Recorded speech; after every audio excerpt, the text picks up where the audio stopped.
And it's a pleasure coming back to RYB and being able to talk to people RYB. So topic I selected for the day is approachability. So I mean, being a small crowd, we can make it interactive rather than just me giving my gyan, so-called. So I got as much gyan as all of you, each one as you have got. And each one of us got the same similar type of backgrounds in the corporate world. So what is your opinion about what is being approachable? And how do we make ourselves approachable? We'll discuss that. So you can speak or chat, whatever is convenient to you. Whether video on or not doesn't make a difference. Speaking can be done from anywhere. So I'll put it that way because the number of people are quite less here, including me, it is 8 people. So let me see the chat.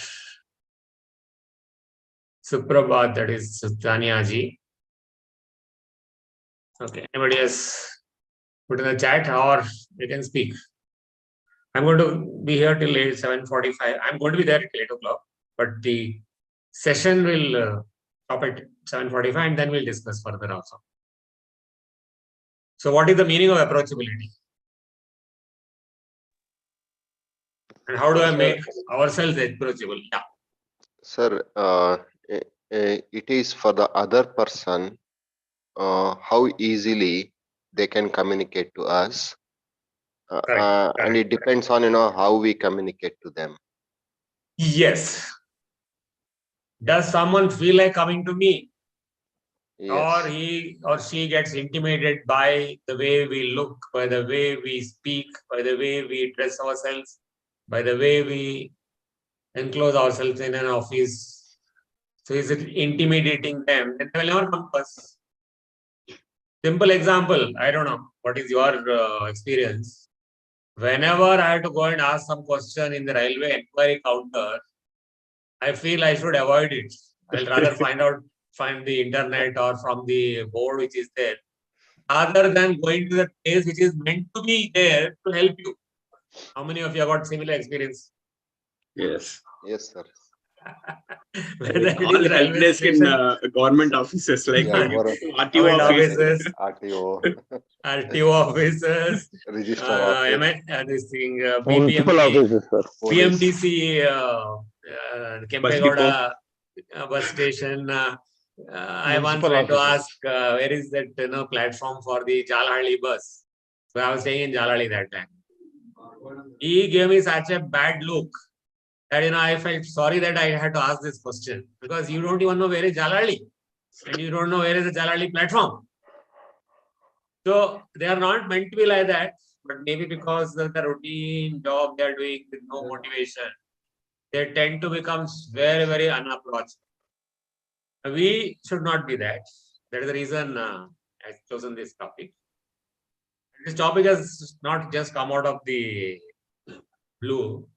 2005 to 2010, I was the head of training in Cognizant Technology Solutions. Up to 2008, it was only Pune was my jurisdiction. And Pune, we had about 20,000 employees that time. 2008, the head of, we call it Academy Operations. That means not the head of L&D. Under L&D, there is some department looking after the curriculum, some department looking after the technical part of it, some department looking after the delivery part of training. That ensuring that the classrooms are there, all the arrangements in the classrooms are there, faculty is assigned to the classrooms. So that was coming under Academy Operations. And the person who was holding that appointment was my boss. He retired. So the person who took over, who was the head of entire L&D Cognizant, he asked me, are you interested in taking over this role of being head of operations for entire Cognizant across India and including China? And you don't have to move anywhere. You can continue to remain in Pune. I said, yeah, it's an opportunity because in 2010, I was retiring. I said, yeah, I will handle this. It's a bigger portfolio. And then we used to recruit about 10,000 freshers each year. And at a time, about 30,000 people is to be recruited. And in Chennai itself, at any time, the season, peak season from June onwards, the freshers join companies. They have been recruited a year back or 6 months back. In Chennai itself, is a major center. There used to be some 30 batches. Sorry, 100 batches simultaneously. 100 batches of 30 people, 30 freshers, engineers. So 3,000 people getting trained in one place called Chiruseri. And that place is only meant for training.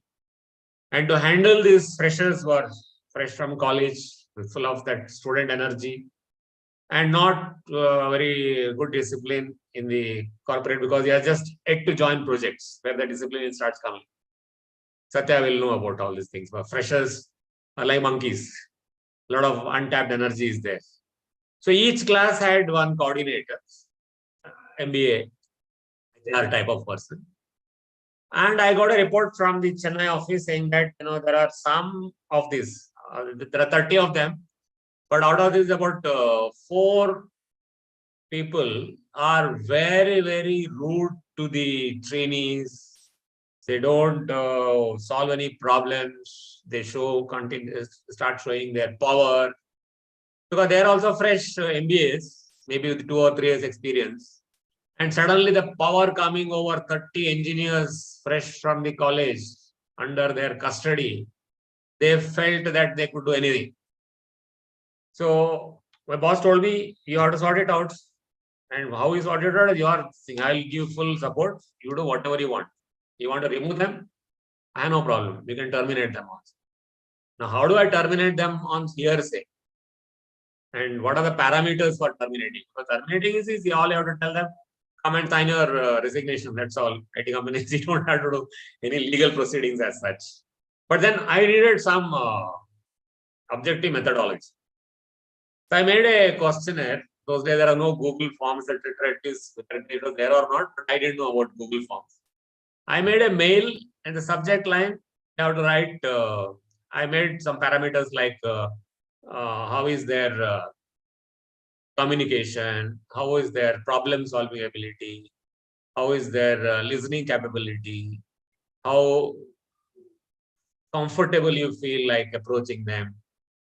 And I said, all you have to do is just a reply mail with this 5 in the rating of 1 to 5 in the subject line. And from the subject line, I can take it in Excel. And from Excel, I can make a graph. And for each, also said, who is your coordinator? So each, and in any case, that was known because each class whose coordinator I knew. So class wise, when I process it. And these people's, the parameters, they were bad in listening, they're bad in making people comfortable, they're bad in solving the problems. So put together, I said, this is nothing but approachability. That means you are not feeling confident to meet that person. That person doesn't smile at you. The person doesn't listen to you. The person doesn't solve your problem when you approach, because people have a lot of problems. Then I did some Google search and I said, okay, all these parameters come under something known as approachability. So then I had to let go of these people. And when the data was shown to them that this is what they feel about you, and you are supposed to be of support to them, because training and HR is all support functions. Now we are support functions, we are not supporting them. What is the point in having people like you?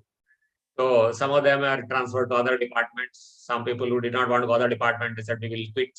So finally, I let go of those people. I didn't want to have them under my department because I fully believe that I am a support function person and my job is to ensure that they do the training well, because I get my rosy roti from when they're working. They are in the projects. I am a cost center. I'm not a profit center. And I will get my money only when the projects are doing good. And projects will be doing good only when these people could undergo good training for 3 months. So I had no bad feeling about letting them go. And then I made this particular PPT. I mean, some additions I made today. Otherwise, this one I showed to the rest of the 100 coordinators who are there in Chennai and across Cognizant. Wherever I used to visit there, I said, this is what is supposed to be done by us. No point in showing off your power. We are not here to show the power. We are supposed to be servant leaders. We are there to serve the people who is under us. So that is the outcome of that. This was 2008. And now, of course, I revised it sometimes. So let us see what all things are required to make us approachable. So question to ask myself is, am I approachable? Do people feel comfortable talking to me? And if I'm in a position where people have to come to me, if I'm in a research organization where I sit down in a room, then I do research myself, then I don't have to bother about it. But if I'm in a place where HR is human relations are required, where people have to come to me for solving their problems, then I have to be approachable to the maximum extent. There is no choice about it. And how is that, we are seen as unapproachable is what we'll discuss, so that we don't do those things. Sometimes we don't want to know that we are not approachable. Like this lady says, what do you mean I'm unapproachable? She doesn't know that an invisible barbed wire around her. She doesn't know that barbed wire could be like, her body language. She is very stern looking. And sometimes we may be stern looking without our knowing so. How can it happen that we are not knowing that we are stern looking, but others perceive as that, we are stern looking? Our body language is intimidating. Is it possible? Yes, sir. We also feel, right? I mean, if one is smiling, we can go and talk to them easily. Correct. But if a person is stern and depending on mood, we tend to go or not. Correct. So that was an example given by Daniel Goleman. Daniel Goleman is the author of the book Emotional Intelligence, etc. So there was one person under whom nobody was ready to work, and they will start working after 2-3 months, they will quit and go. And earlier, this person was the one who had very good, successful career. His main role was to take over companies which are not doing good or loss making, on the verge of bankruptcy. That is the time he will be appointed as the CEO of that company. And he will do some magic and he'll turn it around. He had turned around 10 different companies. Were all loss making, but then after he took over and straightened out things, the company started doing well. And then because of his successful track record, he was appointed to a company. This time they said, why unnecessarily should we do all the time only bad companies which are loss making? Let us also give him some good company also, no? So he was appointed to a company which was not loss making, just perfectly working fine without any problem. And this company started making losses. Earlier, his track record was loss-making company making profits. In this company, which was earlier good before he took over, and the attrition increased. And he was at his wits' end. How come I am somebody who can turn around bad companies? Now it's a good company I joined. Now this company is going down the drain, and people are leaving me. So he consulted a consultant, and consultant understood the problem, but if you tell him, he will not understand. He said, okay, you continue your transactions. Only thing, I'll put one CCTV there for 1 or 2 days. When you're talking to people, it will record. And then we'll destroy the recording after you watch it. So when that CCTV recording was shown to him, this man had tears in his eyes. Because the way he was talking, the strictness, the seriousness, the sternness, he was not even aware that he's looking like that. He's coming across someone who is very, very intimidating. Now, why did he start this habit of intimidatory talk? Any guesses? Why did he have this intimidatory looks? Because it's loss making. maybe He was untolerant. It was, yeah, he was it was easy for him to control his subordinates with such kind of behavior. because in earlier companies that was needed. Because the company was not doing well, so he had to throw out people, he had to discipline people, he has to warn people. So 10 company has done like that, where he had to throw out a lot of people. So that has become a sort of habit now. And he didn't even know that he's coming across as such a bad person. And this company did not need that sort of behavior. But unknowingly, he had imbibed those qualities, which was making it difficult for people to relate to him. So he had tears in his eyes when you actually saw that thing happening in front of his own eyes. And then the consultant helped him to change the entire outlook so that how you have to deal with your people, where you don't have to threaten them because they're already being put. So sometimes we are not even aware, like this lady is not aware that there's a barbed wire fence around her. The barbed wire fence could be your sternness, your look, and your positions, wherever you put yourself, and the signs of privilege that you are shown. All these stop people from coming to us and being able to speak their heart out. So we need to see, and if we are not able to understand why this is happening, we should ask feedback from others. There is a tool called Johari window, where you can give a list of items to the people and tell them anonymously, please tick whatever is applicable to me. And if stern is there, not smiling is there, very strict is there, they can tick that. Of course, you can put all the positive things also. Happy go lucky type, or easy to talk to. Those things also can be put there. Whoever feels something applies to you, and if you have a good sample of 10-15 people who are knowing you, you get a fair idea what people think of. That is called Johari window. So, how do I make myself approachable? Is one is being accessible. We have got something on an open door policy. I should be able to, if I am working under you, I should be able to meet you at any time or at a fixed time. Like, I cannot be walking into you every 2 minutes. But if I say, I want to meet you, can you give me time? Without much formalities, I should not be asking approval from you, then your secretary, then fixing appointment, and you go there, you find the door closed.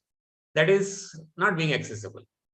Like here is the cartoon says, he is accessible, he has an open door policy, but he has found out many different methods of ensuring that even if somebody is, the door is open, you still cannot meet him because he is hiding himself behind those flower pots.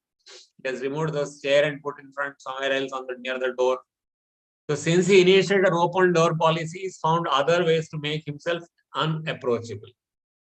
So it is not the tip of tongue that, anytime, you just walk in anytime. But when you ask the secretary, he says, he's not free. He's in a meeting. So it has to come from the heart. When we may or may not have secretaries, but we may make it difficult for people to meet us by secluding ourselves in some corners. So we have to consciously break down those perceived barriers. The barrier may not be there.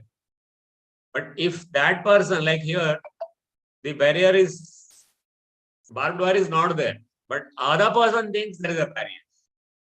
That is enough. So what do people think about us? And then breaking down, if somebody is thinking that, oh my God, who will talk to him? He is so serious looking. If I talk to him, it looks like as if he'll give a verbal slap on my face. So in that case, I must go to those people. An IT company has said, there's something about management by walking around. People may not come to you, but you can go to them anytime. You can go and have a cup of tea. Whenever you're having tea with them, you can call somebody there. You can have your lunch together in the canteen.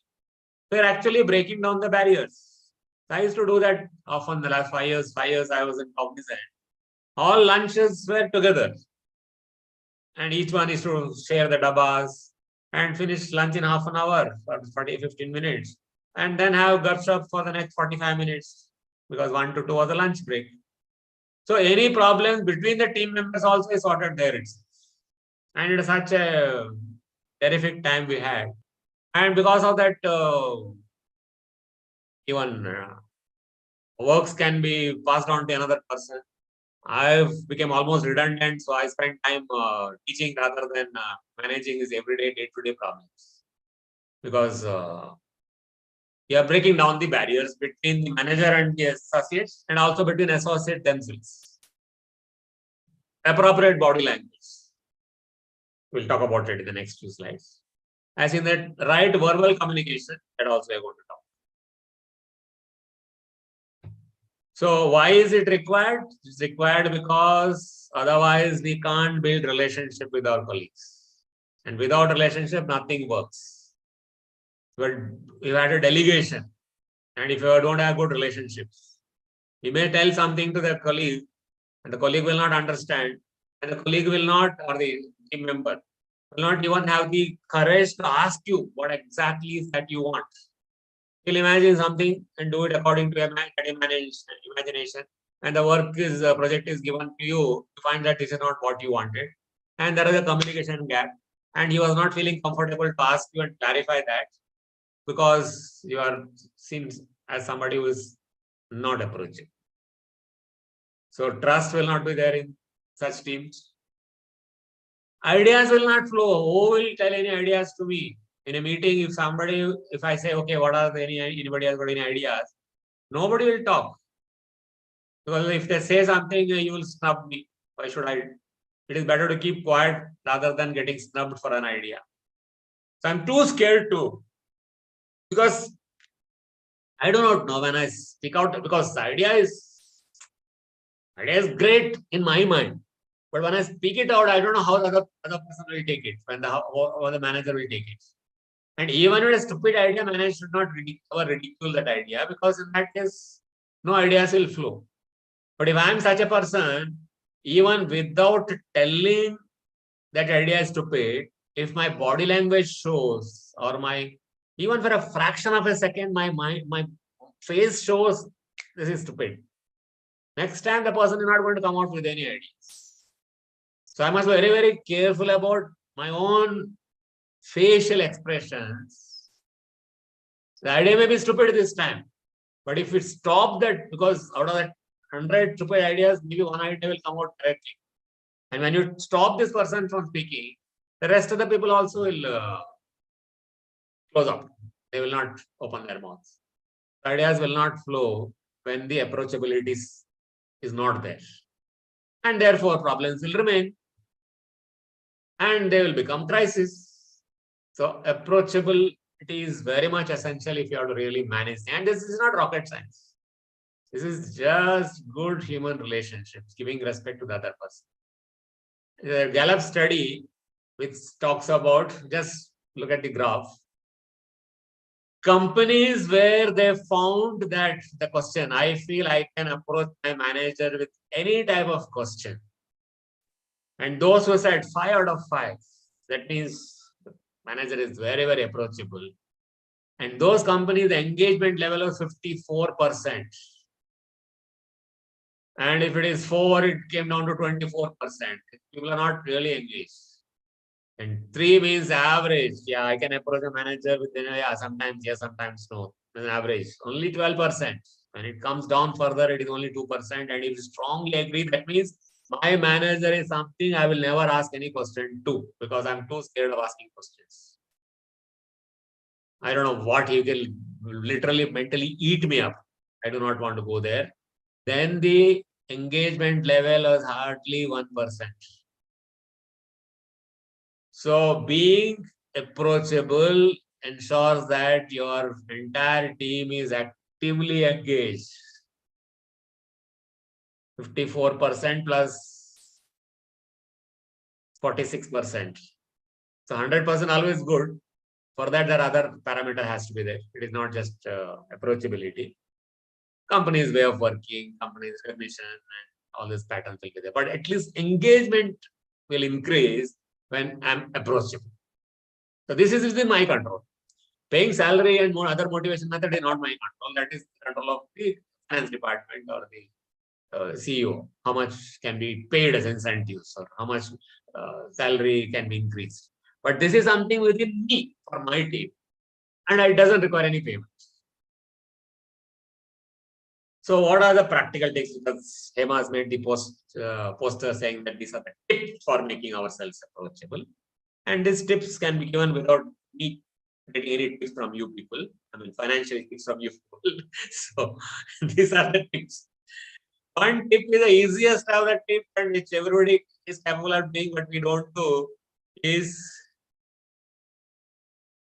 no smile.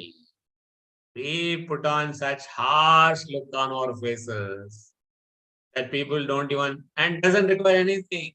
You just have to just widen your lips broadly and with them positive thoughts, because that otherwise it just broaden lips without positive thoughts, it looks artificial. And people can make out it is not a genuine smile, it is a crooked smile. This is a smile which every child is born with. It is pre-programmed at birth itself. Look at any child in the cradle, the child will smile for 400 times a day. That is the scientific counting pattern. Child smiles without any reason 400 times a day, because that is nature's method of ensuring the supply of dopamine in the bloodstream. And dopamine is secreted by the field. I mean, there's a doctor here, together is there. So it's secreted by our hormonal system. And when dopamine enters the hormonal system, the bloodstream, we feel good because dopamine is dope. Dope is a drug. Drug is the same chemical composition as maybe opium or heroin. But this is ours. And we feel nice. We feel sort of high. And nature has included this in our what is that, firmware. When you are delivered from the mother's womb, we are given this capability of smiling. And adults, when you become adults, the frequency of smiling reduces from 400 times to 20 times a day. Because now it is ego problem. Why should I smile first? I smile first. After that, I'll smile because he's junior to me. Senior. When he smiles, I'll smile. But whether he smiles or not, if I smile, it is good for my own physiology, my own thing. And he might also smile, unless they are into deeper problems. And in that case, I'm just going to ask, I mean, your body language, I mean, your look as if, some problem is there. And then the problem again is solved. So smile, put on a smile, which is a genuine smile. And subconscious mind is very receptive to this one. When you get up in the morning, when you're half asleep, that is the time when subconscious mind is, so that time you put your lips wide open. And if you can't do that, just bite a pen. Muscles come into the same formation of that was smile. And brain thinks you are smiling. And brain tells the hormonal system, please secrete the dopamine, endorphins, all the feel-good hormones. And then you'll find that whole day you are in a smiling mood. So that is, which can be done without any pain.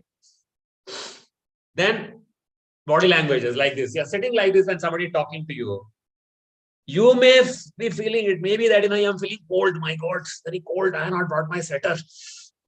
But other person perceives that, you are being closed because you are putting a barrier between that person and you. So you are not open. You're in a defensive posture. I'm very comfortable standing like this because my hands are rested. But when somebody speaks, I just put the hand down. Because how the other person perceives is what matters rather than my own comfort. So all these things. And when you're putting like this one, you're not only putting a defensive posture, you're also doubting what the person is saying. I don't agree to what you are saying. It is double defense. So hands are not shown. That means I must be maybe hiding some stone. Also, I can throw the stone at you. So all these things to be avoided, just open posture, keep the hands by the side. Or let it be like this. So that raise your hands up now when police comes. Show that I have nothing to hide. So same thing should happen when your team member also speaks. So avoid living in ivory towers. Now we make positions, different in the corner office, big room, big table. People should come through proper channels. Have you asked my secretary? Why are you coming directly to me? I mean, this used to happen more in the defense forces because there is a strict protocol is there. And there, it is part of our job. But when I come to civil life, if I do that, then I'll be the most useless person. So I had to change 23 years in the Navy, all that 23 years of living strict protocol and proper channels. The channel, actually, the word has come from the Navy. And the ships are berthed in the harbor. In between the ship, there is a place, that is called a channel. So come to the proper channel. Don't go zigzag like this, as if, up the road at. So come to the proper channel is started from there. Now, you have to meet me, ask my secretary. That is the proper channel.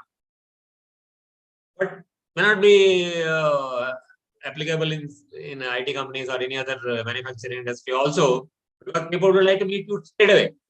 So you can make some rules. I mean, just don't call me at midnight. But these are the times when anybody can approach me. Avoid visible signs of privilege. No, you have got an earmark parking lots.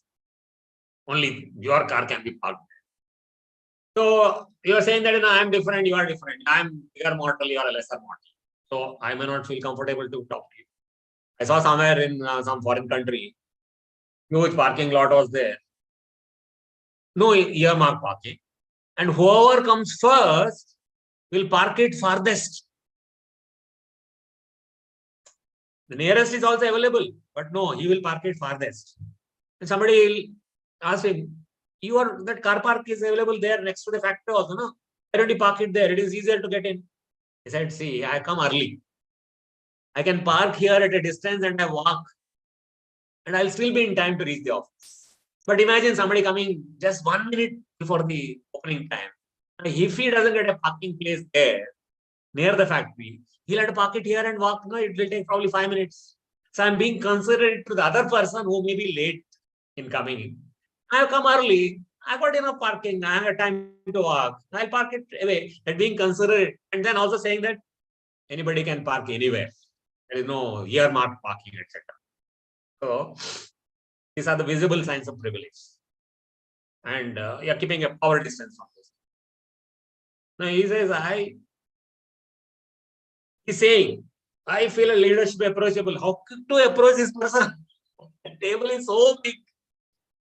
Surrounded by such a big table. Even if he sleeps on the table, he can't reach him. This is my power, na? Do I need anything of this table? In that case, what I should do, I remove the table chair from there and put it in the side. And I'm speaking to somebody. I do not want this barrier between me and the person. He may come with a genuine problem. But I have got such a big barrier between the two.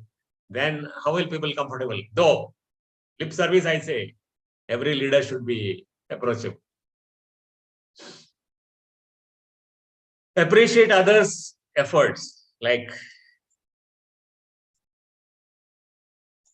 somebody has sent a big mail, 3-page mail with analyzing the problem, and the boss doesn't even appreciate that. He says, yes, noted.